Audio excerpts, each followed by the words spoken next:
Buona giornata a tutti, siamo a una nuova puntata della rubrica Ecologia e Territorio ospettata dalla piattaforma di Veneto Globe. Oggi ho l'onore di avere una persona molto attiva nella cucina vegetariana. Sì. Io conosco Linda Busato, che ringrazio di essere venuta, perché ogni tanto viene alle manifestazioni sul riuso che la invitiamo. Però oggi ho deciso di invitarla proprio a parlare di quello di cui lei si occupa da tanto tempo, che è la cucina bio-vegetariana. Allora, facciamo un po' la tua storia. Tu sei nata a Toronto, però risiedi a Treviso da tanto tempo. E da quant'è che ti occupi di cucina bio-vegetariana? Che mi occupo estremamente della cucina bio-vegetariana attorno ai 15-16 anni sono, e seguo anche un po' adesso anche la cucina secondo metodo Kuzmin. E che cos'è il metodo Kuzmin? Il metodo Kuzmin lei era una dottoressa russa che ha vissuto per tanti anni in Svizzera e faceva le ricerche per curare il cancro, e attraverso le combinazioni del cibo aveva scoperto che non si curava, si preveniva il tumore, ma si poteva curare anche altre malattie tipo la sclerosi multipla, la rinite, la gastrite e tante altre malattie, che è un elenco molto lungo. Infatti io ho letto nel tuo curriculum, perché Linda ha scritto vari libri insieme anche a una nutrizionista. Esatto, la dottoressa Trevisan, sì. Ha scritto l'ultimo, a cui sono stata anch'io alla presentazione, Vita lunga in salute, e proprio in questo libro si parla del cibo che è la medicina, no? Il cibo diventa un po' la medicina di tutti noi, esatto, per cui seguiamo un po' la filosofia di Ippocrate. Esatto, se noi sfogliamo questo libro ci dà un aiuto, ci dice: se sei iperteso allora puoi mangiare determinati cibi, e quindi il cibo diventa la medicina di tutti noi. Esatto. E tu che da tanti anni ti occupi di questo, puoi dirci che avete avuto dei risultati? Alcune malattie si possono anche attenuare con il cibo? Sì, penso sicuramente la dottoressa, che è una nutrizionista che appunto segue le persone quindi tu scrivi le ricette alla nutrizionista in base a quello che lei ti chiede, ti dice per l'ipertensione sì, e dopo naturalmente ci vuole uno studio dietro, quindi ho dovuto anche un pochino anch'io un po' studiare per capire, perché un conto è saper cucinare e combinare. A volte io non combino mai due proteine insieme, tipo generalmente se la ricotta con le lenticchie sono già due proteine, e dopo dipende sempre dalle persone se riescono a digerire o meno, però è meglio sempre combinare il cereale con il legume, perché le verdure, perché sia un pasto completo e perché si possa coprire il fabbisogno. Ma nella tua cucina che tipo di farine usi? Usi delle farine bianche o usi le farine? No, le farine bianche no, in genere cerco di usare soprattutto i cereali, quelli antichi, tipo c'è il Corosan, che è un grano duro, ma sono anche il grano del senatore Cappelli. Ma il Kamut, che adesso va di moda?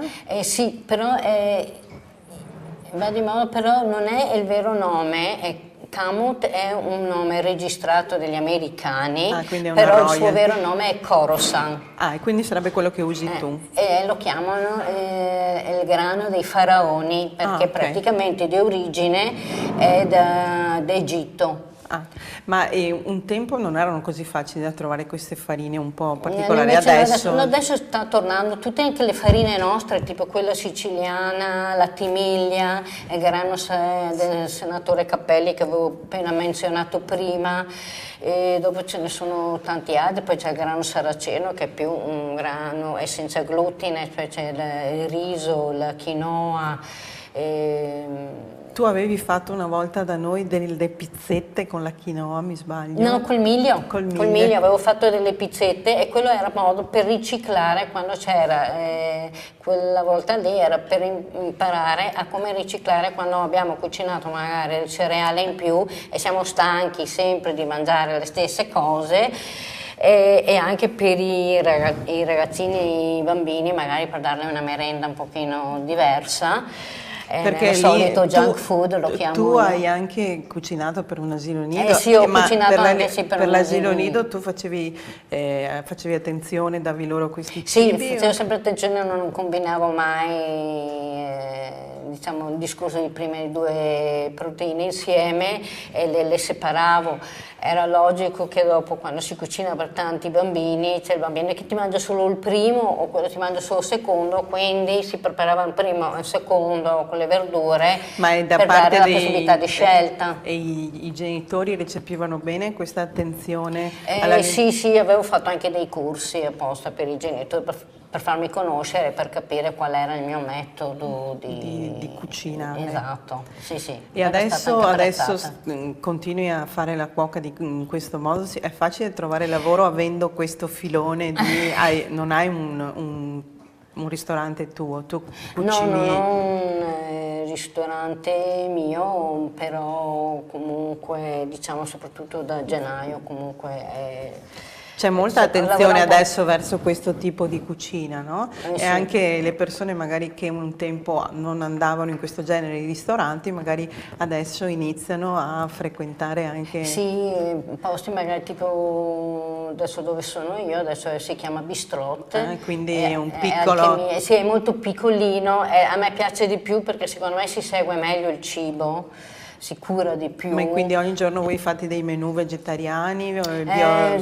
Oppure secondo il metodo Kuzmin è concesso anche il pesce e le carni bianche, magari una volta alla settimana il pollo e una volta a settimana il pesce. E la carne rossa no?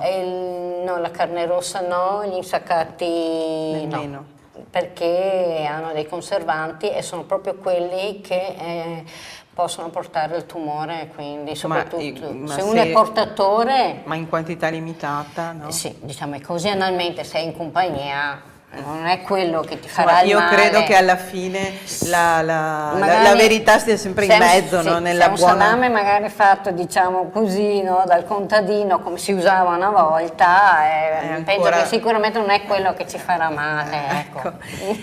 Sai Linda, con te abbiamo parlato spesso di riciclo, di recupero del cibo e recentemente è stata approvata anche a livello normativo una legge che parla proprio dello spreco degli alimenti e soprattutto invita gli italiani a una pratica che non sono molto soliti fare, cioè quella di chiedere al ristorante la family bag, ossia il cibo che avanzano al ristorante di portarselo a casa. È un'usanza questa molto nota in Inghilterra, negli Stati Uniti, però leggevo recentemente una curiosità, da un sondaggio italiano dicono che per gli italiani, per la maggior parte degli italiani è una cosa brutta, maleducata portarsi a casa il cibo, però questa tendenza un po' si sta modificando. Sta prendendo piede anche qui perché vedo che sono tanti che adesso chiedono di portarsi anche a perché casa. In realtà molto spesso è cibo davvero anche buono. Perché l'hai pagato, scusa, e non sai dopo che fine faranno perché al ristorante sicuramente non è che lo possono riciclare, quindi va buttato. Quanti chili a testa abbiamo buttato di cibo nel 2015? Abbiamo buttato 76 kg di cibo a testa ed è veramente tanto. Sì, è veramente tanto ed è anche proprio peccato perché appunto, purtroppo nel mondo ci sono anche persone che muoiono di fame e quindi non... E questa legge è carina perché oltre a permettere la family bag, ossia di portarsi a casa il cibo e di non sprecarlo, era una delle iniziative che erano nate con l'Expo, una delle cose buone dell'Expo. Sì, infatti. Sì. Dice anche comunque che si possono fare degli accordi, per esempio con i supermercati, con i ristoranti che hanno questo cibo magari in scadenza, cose del genere, quindi si possono fare degli accordi per renderlo accessibile velocemente in modo che non vada sprecato. Quindi sai la mia filosofia verso il recupero e il riciclo, quindi credo che questo sia bello. Proprio in merito a questo, Ci sono delle cose che noi buttiamo via perché non le sappiamo come usare e che potremmo, due piccole ricette veloci di cose che magari sprechiamo e invece tu ci puoi suggerire come usarle? Sì, comunque anche sui miei libri ce n'è anche un paio di ricette che sono molto simili, sia fatte con le foglie del sedano che con le foglie delle carote. Anche le foglie delle carote si possono usare? Sì, sì, sì, magari, oltre a metterle nella minestra si possono anche usare anche sul posto del prezzemolo. Se non avete prezzemolo potete tritarlo e condire i vostri piatti come se fosse prezzemolo, perché è molto simile Tipo una il sapore sorta di a quello delle salsa foglie della verde? carota, sì. E quindi tu la triti? Sì, la trito, oppure ci faccio anche un pesto con olio, limone, delle nocciole o delle noci o un seme oleoso che avete magari a portata di mano in casa, perché uso sempre quello che ho a portata di mano. E dopo lo frullo col frullatore a immersione e faccio un pesto. Diventa buono sia anche da amalgamare magari anche con... Per condire l'insalata? Sì, per un'insalata, anche per condire un cereale, un riso, un orzo, un faro. Devo sapere che a Linda i cereali piacciono particolarmente, vero? I cereali, i legumi, insomma. Sì, sì, sì, ma mi piacciono molto e i legumi soprattutto sono antitumorali e se si riesce a consumarli tutti i giorni sarebbe bene, ci sono vari modi per consumare i legumi, quest'anno poi sta anche quasi finendo, sarebbe l'anno dei legumi. E quali sono i legumi che hanno tutti la stessa quantità nutrizionale o ce ne sono di migliori rispetto agli altri? Diciamo, quelli che hanno più proteine in assoluto che possono sostituire la carne sono i lupini e la soia. Ma il lupino come si mangia? Che io ho provato a approcciarlo e non so bene come si fa. Si mangia? Si trovano già Sì, preparati, cotti, perché il processo è molto lungo, perché sono particolarmente amari, quindi vanno trattati un po' come le olive.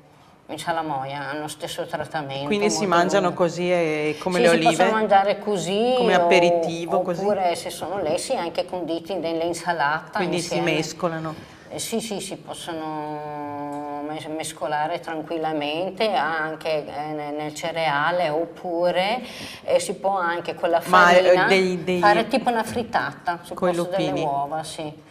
O fare la farinata, la classica farinata toscana, invece di usare la farina di cici si può usare tranquillamente anche la farina di lupini, che è anche forse più saporita. Ma invece in questo periodo abbiamo avuto molte zucche, no? Della zucca noi di solito teniamo la parte interna, quella più che facciamo le creme, e la buccia la buttiamo via. Con la buccia si può fare qualcosa oppure? Certo, io la buccia la lesso con una parte della polpa, oppure o va in una crema di verdure, oppure magari con i semi di girasole, di sesamo o anche i semi proprio stessi della zucca. Si può frullare sempre con un po' di olio, sale e pepe e anche quello diventa un condimento, oppure anche se è molto denso farcire dei crostini. Ma il sapore è buono? Del formaggio grana anche, se volendo. È molto buono, sì, saporito. Bene. È meno dolce perché la polpa è particolarmente Sì, dolce, è mentre potete anche usare la buccia per fare un risotto che allora è meno dolce, soprattutto per chi non ama Ma quindi tu il dolce della zucca. lo scotti prima, gli dai una sbollentita? Sì, sì, lo do una sbollentata perché la buccia magari è un pochino più dura, le do una sbollentata e dopo posso anche manteccare sul posto della panna, lo mantecco nel riso. In quel libro Mangiare fuori casa sono ricette che cosa vuol dire mangiare fuori casa? Questo Mangiare fuori casa è stato il mio primo libro, è nato proprio da un un lavoro precedente dove che mi occupavo a fare proprio i tramezzini, le farce ai tramezzini. ok, sono un po' una sorta particolari, sì, però di dopo anche i vari stuzzichini. corsi che ho insegnato, appunto la pasta madre, come fare dei salatini, tutte cose molto autoprodotte, sì, anche come autoprodursi il tofu. Io sono stata a un brunch molto buono fatto dalla Linda. Sì, diciamo, Allora Linda, il nostro tempo è passato, io ti ringrazio per averci dato queste dritte, questi suggerimenti, ma alla fine di tutto possiamo dire che il cibo è importante e il cibo è la nostra salute, cioè esatto. un po' la nostra salute ce la costruiamo anche con quello che È mangiamo. anche un po' una medicina, diciamo, ecco. Un saluto e grazie di averci ascoltato e grazie a Linda di aver partecipato, grazie e buona giornata.